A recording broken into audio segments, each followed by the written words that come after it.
This is March 11th, 2019, and we're at the west gate of Edwards Air Force Base. This is a tour designed for social media, and we mean to be a part of it. Hello, everybody. So, hi, my name is Mahoney. I have the pleasure of serving as the CEO of Masten Space Systems.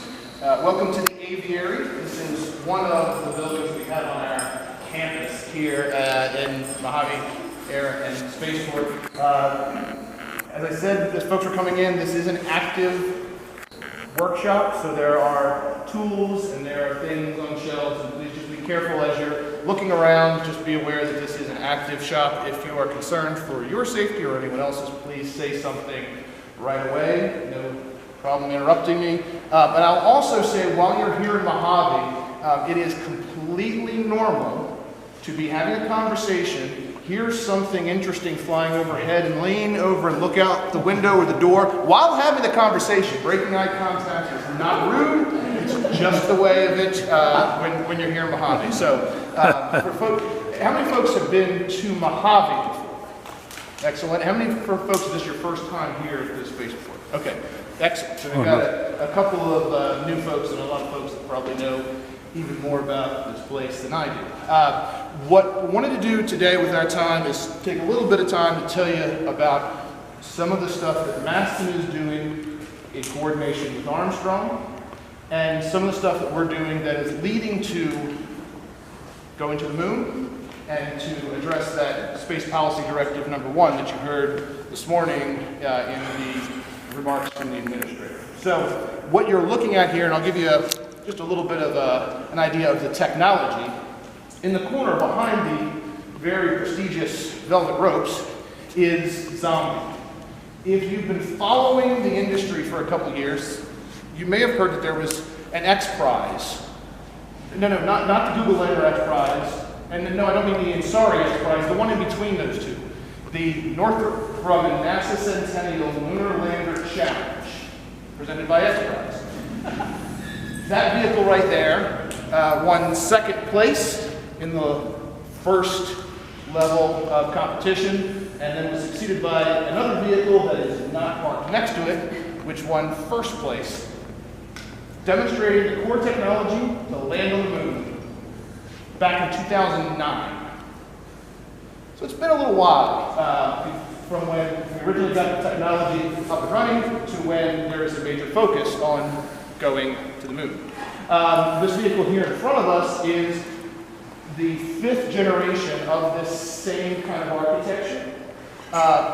This is Zodiac. This is the vehicle, if you were oohing and eyeing at the video that Justin was showing about from the honeybee flight, this is the vehicle that had the special shoes made for it and was doing the flight demonstration last year. The third big thing to kind of look at while you're here is our test trailer, affectionately known as the Burn-It-In. This is essentially the same sort of architecture as these flight vehicles, but it's laid out, which makes it easier to swap out and test different components. And primarily, this is an engine test stand. So just to give you, since I know that's the first thing, it's okay, what are the little things that we're looking at? Those are the three big ones, and we can answer some questions about those. These are not the architecture that is going to the moon, but they are the architecture that is very useful for doing testing and for testing very rapidly. Masten was started by this guy over here, corner, he's one. Dave, say hi. Hello, ladies and gentlemen, Dave Masten, founder, CTO, and the guy who's been working on going to the moon for a long time. The first idea was you've got to reduce the barriers of access to space. You've got to make space cheaper. And how are you going to do that? Well, you're going to do that through reuse, and you're going to do that through small team operations. In order to do those two things, you have to be able to get exquisite control of a rocket-powered vehicle. These vehicles have exquisite control. It's like bouncing a broom on the tip of your finger. If that broom was on fire, and getting lighter while you're trying to balance it. Why is it getting lighter as you're trying to balance it? Burning. Yes, right. You guys are already in the advanced course. Sometimes it takes a few minutes to get there. But so the architecture of these are designed for quick operation. These are not the most efficient by mass. It's the most efficient to operate. Liquid oxygen, isopropyl alcohol, not the most exquisite of fuel combinations, but it is the sort of thing that, while it is dangerous, is not necessarily going to cause you to develop cancer as soon as one drop hits the floor. The vehicles are pressurized. You can see originally they were on the outside. Turns out when you're flying the vehicle, things hanging out like that can get in the way. So eventually they moved to the inside. And then underneath is a regeneratively cooled engine. We use the propellants. The alcohol is used to suck some of the energy out as it flows in at the bottom and then up the grooves around that engine. And it's on 2-axis gear. So it's constantly moving around. In some of the videos, if you take a look, I've got a number of them up on YouTube, you can see this engine moving around, keeping balance and control. So what does this have to do with going to the moon? Well, turns out the going up part of rockets is actually relatively easy. The coming down part is even easier. Gravity helps with that. The controlled landing is really hard. And I can tell you that it's really hard because it's taken us a while to get it working. And then after we had it working, then we found out there's some other things that happen. And when you are interacting with a rocket plume and the ground, there's a lot of different things that happen. And trying to figure out how do you have the right controls and the right sensors and the right information to be able to land. It is tough. There are other companies that have managed to land. We're not the only ones, but we have, instead of going higher, we have focused on developing more and more different ways to land and have different flight profiles. And we have over 600 operations where we have these vehicles that are taking off and flying under their own power. I'm not aware of anyone else that has 600 operations. And Zombie over there is 220, I think? What was it? 227. But who's counting? 227 times that vehicle's up under the power of its own engine. So, reusable? Yes. This architecture and the software that goes into it is what leads then to our LUNAR architecture, which is in development right now. It'll be a 4-engine vehicle to be able to deliver 100 kilograms to the surface. So if this morning we were hearing about the CLIPS program, I don't know if it was mentioned specifically by the administrator, but the idea that there are a number of companies that are on a master contract to deliver payloads to the moon, we're one of them. We have the benefit of representing everything from Colorado west, so we're the only company that's actually headquartered out in the west that is on that contract. So that's just kind of a little bit of the overview. The impact of this sort of stuff, the work that we can do right here in Mojave right now to unlocking the moon, to delivering the moon. Several of the payloads we have already worked with are the same ones that are now going to be leading to go to the moon. Planet Vac is going through the process right now of getting approved, and I imagine the fact that it has flight heritage will be helpful. There's one of the payloads that was selected by NASA to fly is a navigational Doppler LiDAR. We flew that out here about 2 years ago. So this terrestrial work is directly connected to getting technology, heritage, and operational experience to be able to go to the moon. I'm going to pause there. I can fill all of your time, but what sort of questions, you're here, you spent the morning at Armstrong hearing about kind of big policy level You get to see all the big stuff that's out there. What sort of things can we tell you here? So you're talking about when it's coming back in, there's a lot of interaction with the exhaust fluid.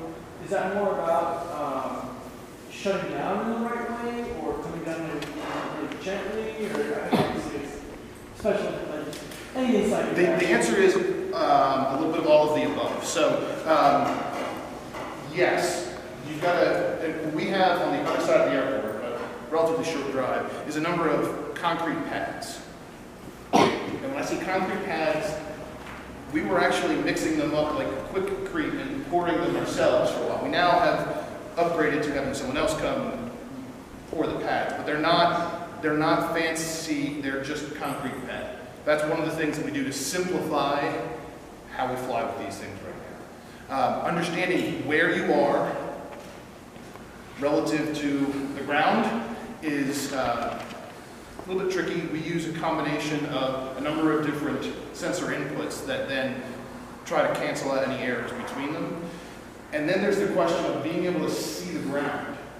Because as you're kicking stuff up, is that getting in the way? Are you using cameras? Are you using lasers? What sort of things are you using to see the ground?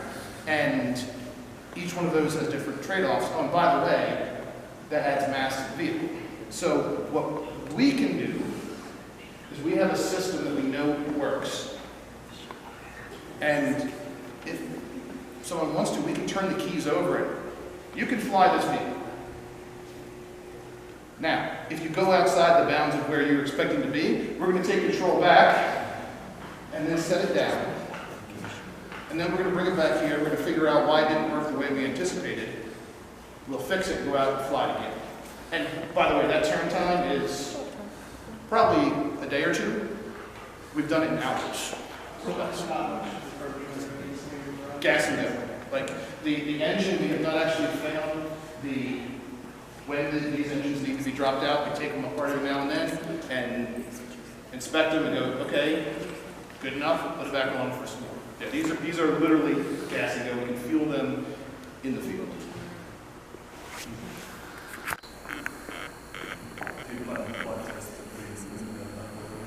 Yes, we do. Excellent question. Do we plan to do terrestrial tests of that LUNAR variant?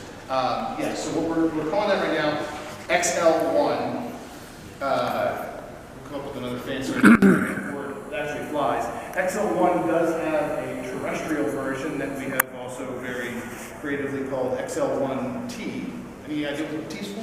Yeah. But from our experience flying and working with customers, we have this terrestrial variant that we're going to fly before we go to the moon. We're going to fly it to reduce some of that risk, and then we're going to fly the customers, the payloads that are going to go to the moon, we're going to fly them as well. Now, you may say, well, why are you going to bother flying a lunar instrument? Because you're not going to get any readings here on Earth that are going to be helpful. You're absolutely right. For the instrument testing itself, you're good with a vacuum chamber. The operational experience that the teams will get flying on a terrestrial first to drop the risk so that when you actually do go, it's not your first time. And look, there was a time for we're going to land on the moon for the first time, and it has to, it's going to work, it's going to cross the finger, all the rest. We're now focused on getting experience before we go, quickly, so that it's not our first time. Are you looking at a system down the road where you're going to be on your station, supplying colonists someday, and dropping the cargo and then running them as a shuttle, in other words, multi-use? Yes. I made a deal with Dave. Made a deal with Dave that XL1, he would agree that we could make XL1 not fully reusable. The deal I made with him was that when we have the next generation up and running, we'll eventually go back and clean up our mess. So, yes, we do fully intend to have, as a matter of fact, we're working right now on providing NASA some insight on what that next design is going to look like.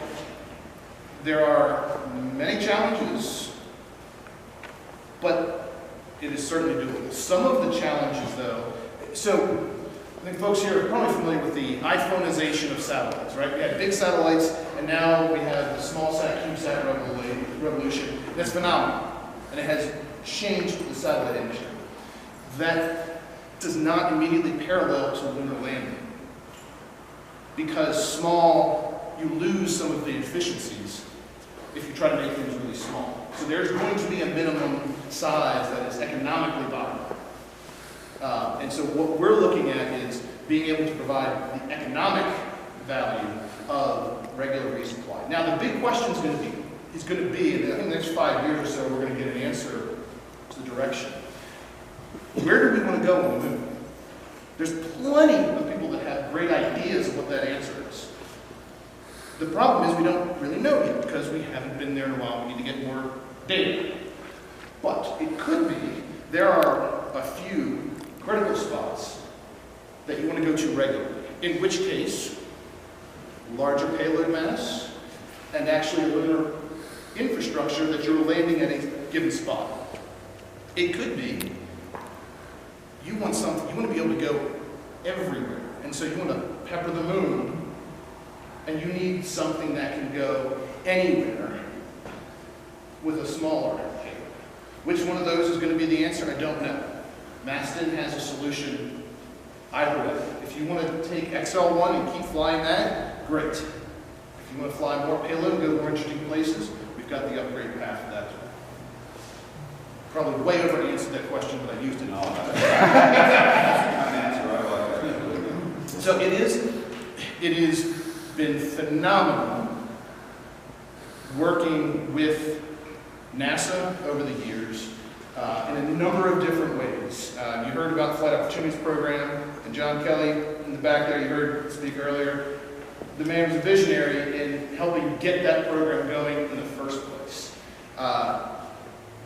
It was absolutely instrumental to Masten's ability to create value today. The fact that there was a group inside of NASA that was willing to say, yeah, it's not exactly what we want, but we'll take it and find something useful we can do with it. So we built on each of those contracts and the experience that we've got to be able to get to where we are now, where we can credibly say this experience is related to delivering this stuff to them. Have you partnered with anyone on the Eclipse program? We are, so the Eclipse program has 9 different companies that are prime. We are the prime. And we have, I'm not sure if you're asking a specific, so I've said publicly, our thing is the last mile. We're going to deliver stuff to the surface. Once you're there, I've delivered you, it's your responsibility from there. There are all kinds of things that folks want to do on the surface, and that's where we're doing the partner relationship. And so that's been, the answer is yeah, there's not been an announced, like, major, it has been very focused on putting together a solution for each kind of customer. What is the thing they're trying to unlock? Does that answer? It is true, uncertainty can be bad for business, but it can also be an opportunity for business when it is paired with flexibility and adaptability. And we are an organization that has been very flexible and adaptable. So yes, there is some uncertainty, but we are a participant in answering some of those sort of things that's happening going forward. So you did touch there about testing Near to it, we would like to be able to land payload on the moon by the end of 2021. So, gotta happen before then. It is, yeah, so XL1T is in construction now. It's not right here, so don't worry, you're not missing it. But flying that is probably within 12 months. Is it much more good? Yes. Yeah. That vehicle, XL1 will be probably 3,000 pounds fully loaded at 3,000 kilograms, and it's flight. The architecture, we go from a single engine to a multi-engine, and for XL1 architecture, we're going with a green, green hyperbolic. Yeah, we went tried on. Yeah, so it's you know, there's some new engine stuff that we have to do in order to have that ready to go. But yes, that's soon. So plus the will be 3,000 kilos. All. Yeah. Other sorts of questions, connecting this to other cool things that you've seen. Who has stuff that you like flipping around? All right, so I want to talk about the moon, and it's really cool.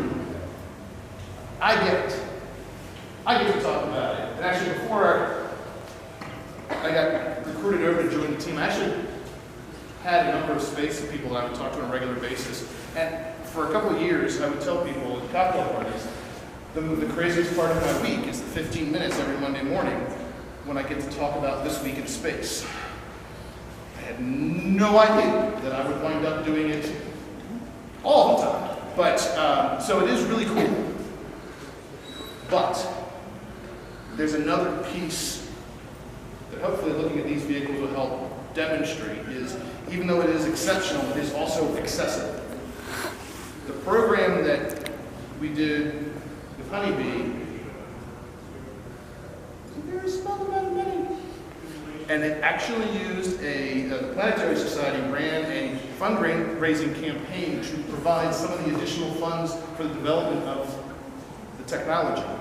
And all of this can be done actually pretty cheap. I know that vehicle has things on it that are from Home Depot. I don't know if anything on here is from Home Depot at the moment. We upped our game a little bit, but it doesn't have to be crazy space qualified, rated in order to do stuff. Matt Coons, could you hold up the flight control box for us real quick? So, that's not a prop. That is the actual one that we use. You may see, if you look at the side of it, it says Spark Fun, because that's the box the parts arrive in. Literally cut holes in the box and said, all right, here we go. We'll use that. That makes some people's heads explode.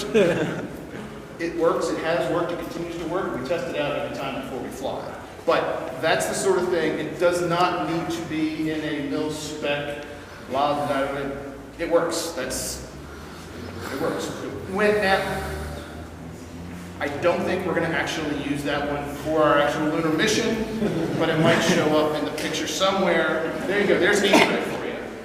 Try to remember, when we actually land, we'll put that on somewhere on the picture, and you can say, ah, yeah, they're not actually using that, that's just there for show.